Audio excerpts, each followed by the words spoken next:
Well, here we are again, and today I'd like to share about the difference between meditation and visualization exercises, guided meditation, and even hypnotherapy.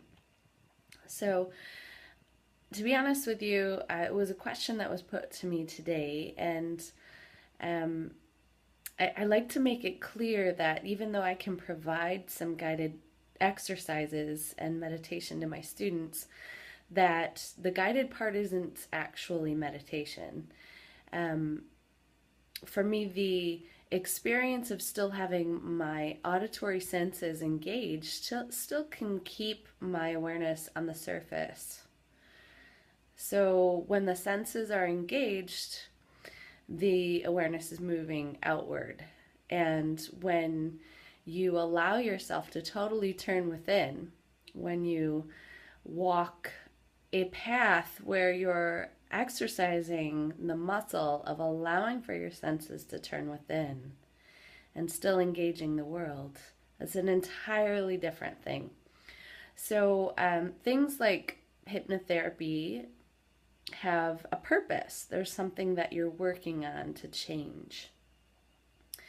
And in each session, you're working to support something being eradicated or shifted within an individual. And there's guidance at the auditory level and those deeper subconscious levels that start to happen. It's a similar thing to walk someone into a guided meditation and help their body and mind settle down to deeper levels of rest. And it's a beautiful thing, and I've done it many times in yoga classes and even at the start of a meditation class.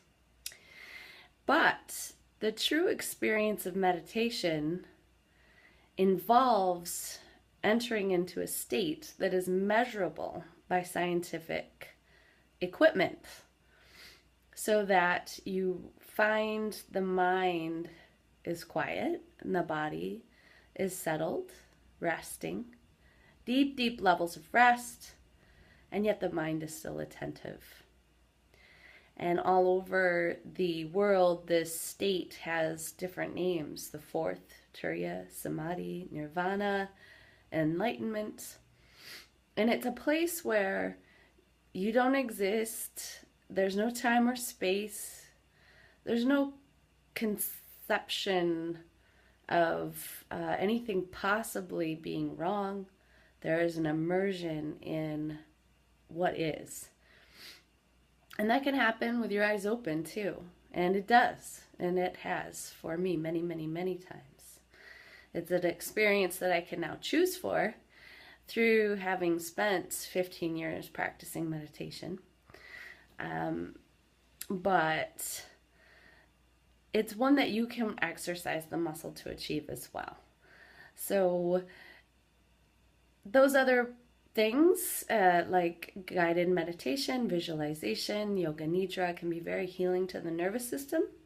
They are very healing to the nervous system, and they can afford you some nice stress reduction and maybe even help you shift some behaviors and thinking.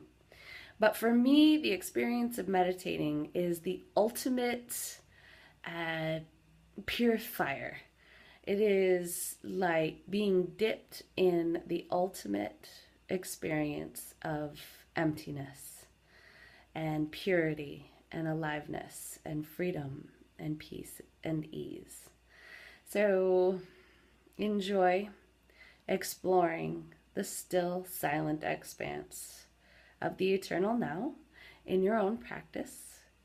And let me know if you have any questions or comments on the differences or samenesses of these kinds of practices. And I will see you soon. Namaste.